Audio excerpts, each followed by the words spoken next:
बिस्मिल्लाहिर्रहमानिर्रहीम, अस्सलाम वालेकुम। कहो सिंजेंटा ज़रूरी पॉडकास्ट में आप सब लोगों को खुशामदीद। मैं हूं आपका होस्ट फरहान उल हक। नाज़रीन, पिछली एपिसोड में हमने राइस के ऊपर बात की और हमारे साथ दो गेस्ट मौजूद थे। एक वो थे जो राइस एक्सपोर्टर और एक वो जो कि चावल उगाते हैं यानी कि फार्मर। और बड़ी अच्छी इंसाइट्स मिली और एक जो कॉमन बात निकल के आई वो ये थी कि इनपुट्स का भेजा इस्तेमाल, चाहे वो पानी है चाहे वो दवाई है, वो नहीं होना चाहिए कि मैसेज है हमारे ग्रोअर हज़रात के लिए, हमारे फार्मर्स के लिए। और अगर ये हो तो हमारी इंटरनेशनल मार्केट में पैडी कंप्लाइंट हो और अच्छी क्वालिटी की पैडी यहाँ प्रोड्यूस हो। आज के एपिसोड में बिलखसूस हम बात करेंगे राइस इंडस्ट्री के बारे में, क्या की इंसाइट्स है मार्केट की। और हमारे साथ मौजूद हैं सिंजेंटा पाकिस्तान के head of marketing Ali Hamza Kamal. Ali, welcome to the show. Thank you Farhan, thank you for having me here. So Ali, थोड़ा सा बताएं राइस मार्केट के बारे में, क्या इंसाइट्स हैं, क्रॉप कितने एरिया पे लगती है, क्या कंट्रीब्यूशन टू जीडीपी वगैरह वगैरह, इस तरह की चीज़ें। राइस देखें एक बहुत इंपॉर्टेंट क्रॉप है। After wheat and cotton Pakistan की जीडीपी में राइस का बहुत बड़ा कंट्रीब्यूशन है। तकरीबन 1% contribution to the GDP comes from rice. So उस पॉइंट ऑफ व्यू से बहुत इम्पॉर्टेंट है। अगर हम ओवरऑल एक्सपोर्ट्स की बात करें तो पाकिस्तान जो है वो 10वां बड़ा मुल्क है एक्सपोर्ट्स के, चावल के एक्सपोर्ट के हिसाब से। सो हम ग्लोबल इकोनॉमी में भी बहुत कंट्रीब्यूट कर रहे हैं। और क्योंकि इतनी बड़ी एक्सपोर्ट है तो जैसे कि मुल्क के हालात आजकल चल रहे हैं उसके मुताबिक हमारे ज़र मुबादला कमाने में भी एक मेजर रोल प्ले करता है ये क्रॉप। उसके साथ अगर हम फार्मर लेवल की बात करें तो ज़ाहिर है फार्मर की आमदनी अगर पिछले चंद सालों में देखें तो राइस की आमदनी एक स्टेबल आमदनी है वर्सेस इन मुकाबला दूसरी क्रॉप से अगर हम करते हैं इसका।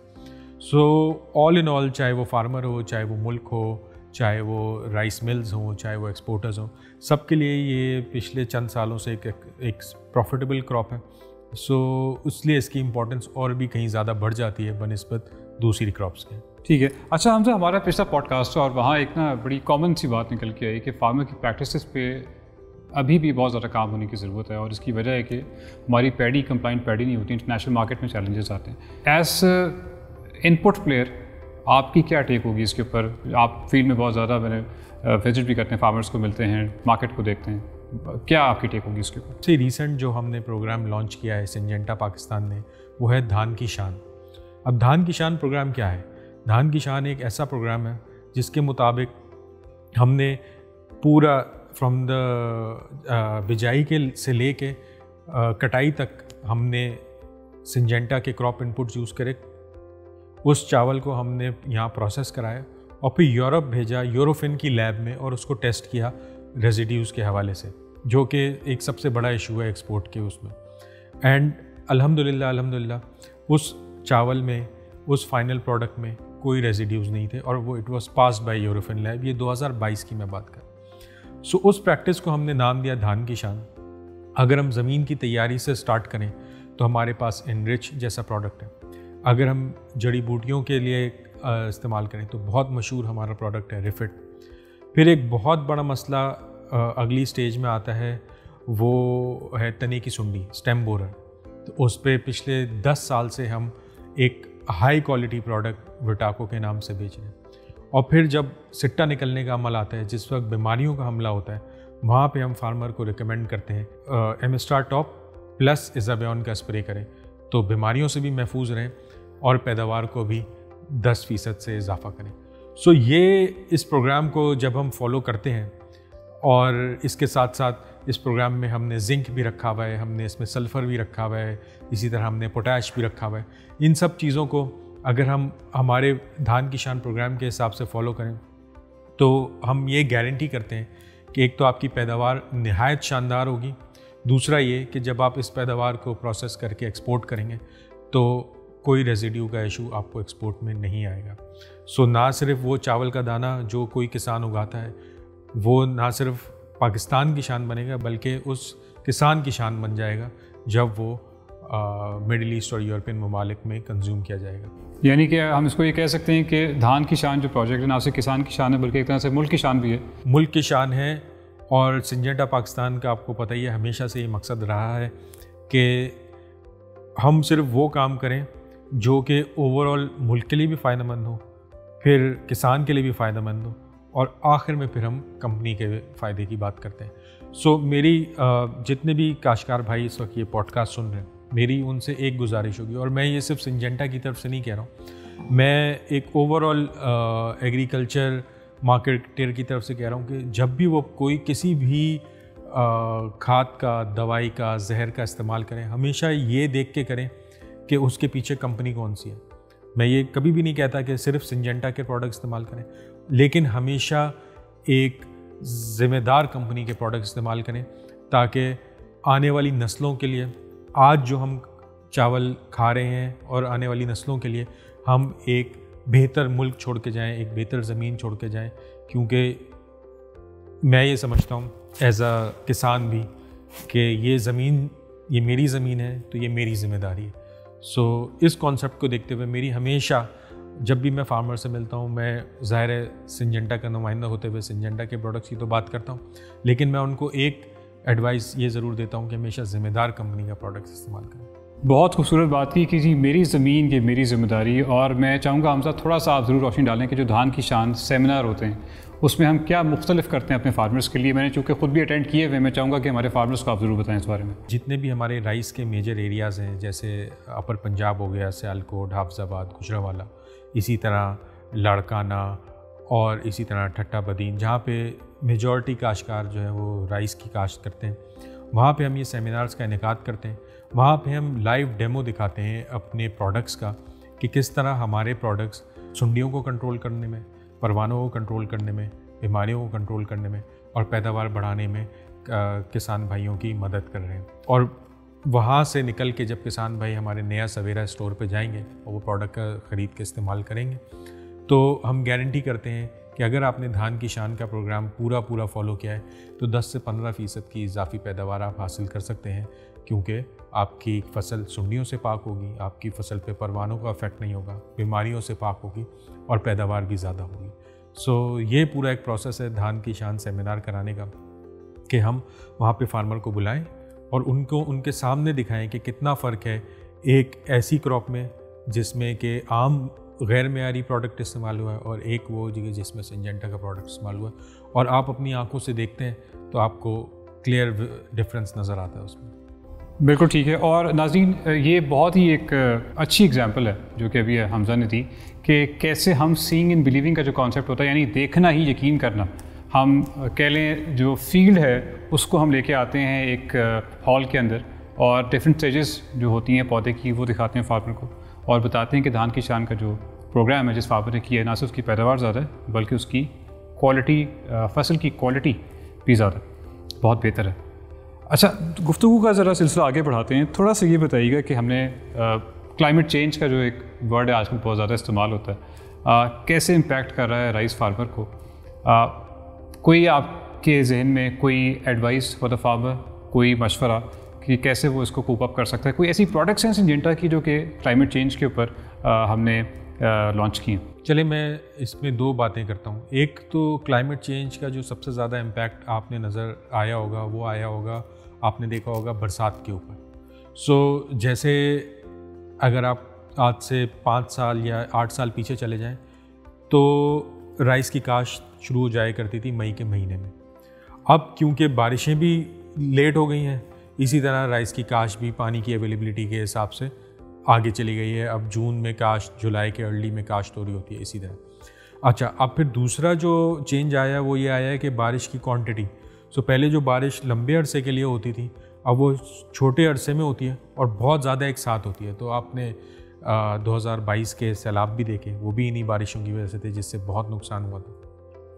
इसी तरह इस साल भी एक्सपेक्टेड यही है कि बारिशें कम अरसे के दौरान ज़्यादा बारिशें होंगी, तो हो सकता है कुछ उसका नेगेटिव इम्पैक्ट आए हमारी क्रॉप्स के ऊपर। अब हम जो प्रोडक्ट लेकर आए हैं वो एक डिजिटल प्रोडक्ट है, क्रॉप वाइज ग्रोअर के नाम से।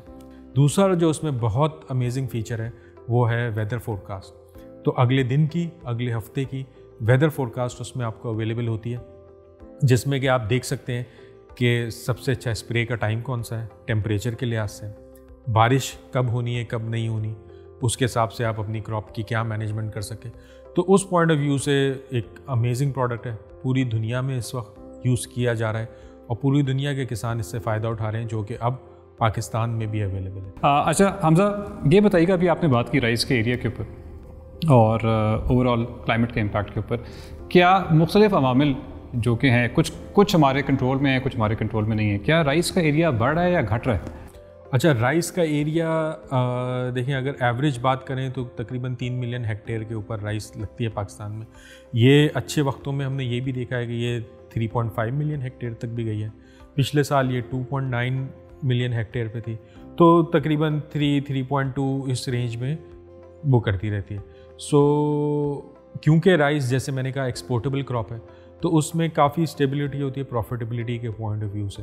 सो उस सेंस में ये एक कंसिस्टेंट क्रॉप है, इसमें कपास की तरह बहुत ज़्यादा कमी ज़्यादती नहीं होती, एक स्टेबल क्रॉप लेवल इसका चल रहा है। ठीक हो गया। और जैसे भी हम बात कर रहे थे पिछली एपिसोड में, मुझे याद है कि एमआरएल्स पे बहुत बात हुई और एमआरएल्स को कैसे हम मेंटेन कर सकते हैं। आपने धान की शान प्रोग्राम की बात की। इन चीज़ों को देखते हुए क्या हमारे राइस की जो डिमांड है इंटरनेशनल मार्केट में क्या कम हो रही है, ज़्यादा हो रही है? आपकी क्या इस पर फीडबैक होगी? देखिए, हम प्रोड्यूस करते हैं कोई तकरीबन 7 से 8 मिलियन टन ऑफ राइस, और उसमें से जैसे मैंने कहा कि ये मेजरली एक्सपोर्ट क्रॉप है।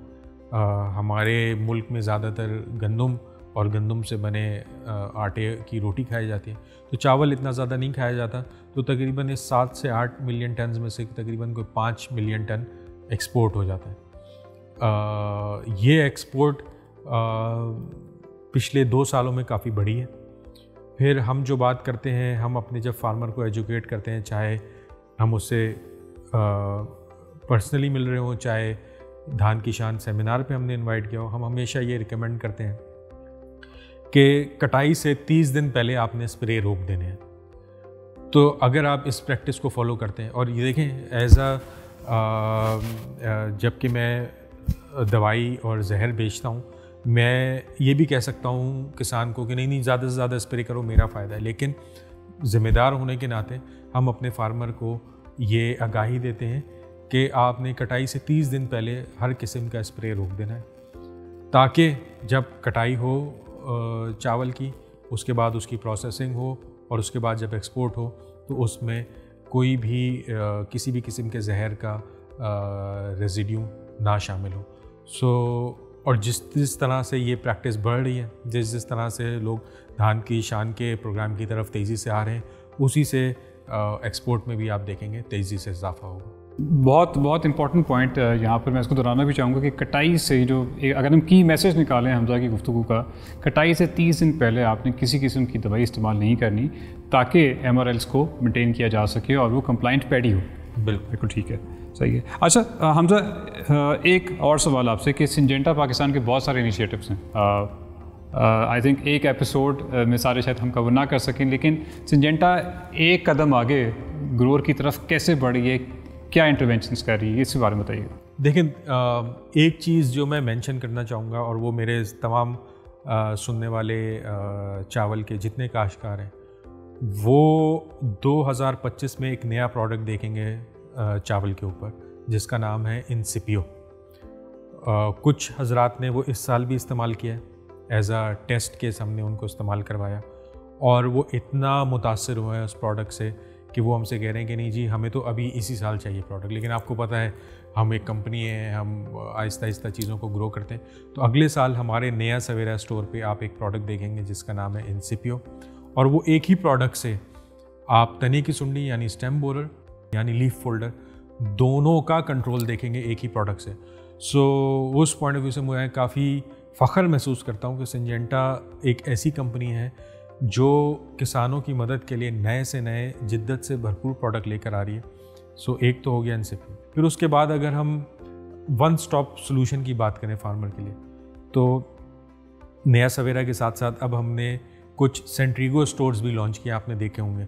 सेंट्रीगो स्टोर में ये फ़ायदा है फार्मर के पास कि वहाँ पे ना सिर्फ अद्वियात और जहर, बल्कि खादें, बीज, दवाइयाँ, एडवाइज़री, कोई किसी किस्म की प्रॉब्लम, ड्रोन की सहूलत, इंश्योरेंस की सहूलत, बैंकिंग की सहूलत, ये सब एक ही स्टोर पे उसको मिल जाएगा। तो अगेन ये भी एक ऐसा स्टेप है जो कि इससे पहले बहुत कम नज़र आता है पाकिस्तानी मार्केट में, पाकिस्तानी फार्मर के लिए। लेकिन जिस तरह से सेंट्रीगो की ग्रोथ हो रही है, बहुत कम अरसे में हमने बहुत सारे स्टोर्स इस तरह के खोलें, क्योंकि बहुत ओवरवेलमिंग हमें फार्मर का रिस्पांस मिल रहा है। फार्मर की एक्सेप्टेबिलिटी सेंट्रीगो स्टोर्स की बहुत ज़्यादा है। अगर मैं एक की टेक अवे की मैसेज की बात करूं हमजा इस एपिसोड के अख्ताम से पहले, तो वो क्या होगा राइस ग्रोअर के लिए? राइस ग्रोअर के लिए मैं शायद पहले भी मैंने बात की थी, और मैं ये नहीं कहूँगा कि सिंजेंटा के प्रोडक्ट इस्तेमाल करें, लेकिन ज़िम्मेदार कंपनियों के प्रोडक्ट इस्तेमाल करें, जिसमें सिंजेंटा भी एक कंपनी है। और दूसरा ये कि कटाई से 30 दिन पहले स्प्रे रोक दें। कटाई से 30 दिन के अंदर कोई स्प्रे ना करें, ताकि हम अपनी एक्सपोर्ट बढ़ा सकें, अपनी राइस की फसल की ज़्यादा प्राइस ले सकें, अपनी प्रॉफिटेबिलिटी मुनाफा बढ़ा सकें। सो ये एक की मैसेज है मेरा तमाम किसान भाइयों के लिए। और ये हमारा धान की शान जो प्रोग्राम है वो इसी के अराउंड वो बनाया गया है कि 10 से 15% ना सिर्फ पैदावार में इजाफा है, बल्कि ये एक कंप्लाइंट पैडी है जो कि बैनुल अक़वामी मंडी को चाहिए। बहुत शुक्रिया हमजा, बहुत अच्छी गुफ्तगू रही आपसे। और नाज़रीन, इसके साथ ही हम इस एपिसोड के अख्ताम तक पहुँचते हैं। अगले पॉडकास्ट में इंशाल्लाह हम बात करेंगे कि सिंजेंटा पाकिस्तान डिजिटल टेक्नोलॉजी को कैसे फार्मर्स के लिए मुतारिफ़ करा रहा है, क्या क्या नए प्रोजेक्ट्स लॉन्च कर रहा है। तब तक के लिए अपने होस्ट फरहान उल हक को इजाज़त दीजिए। अल्लाह हाफ़िज़।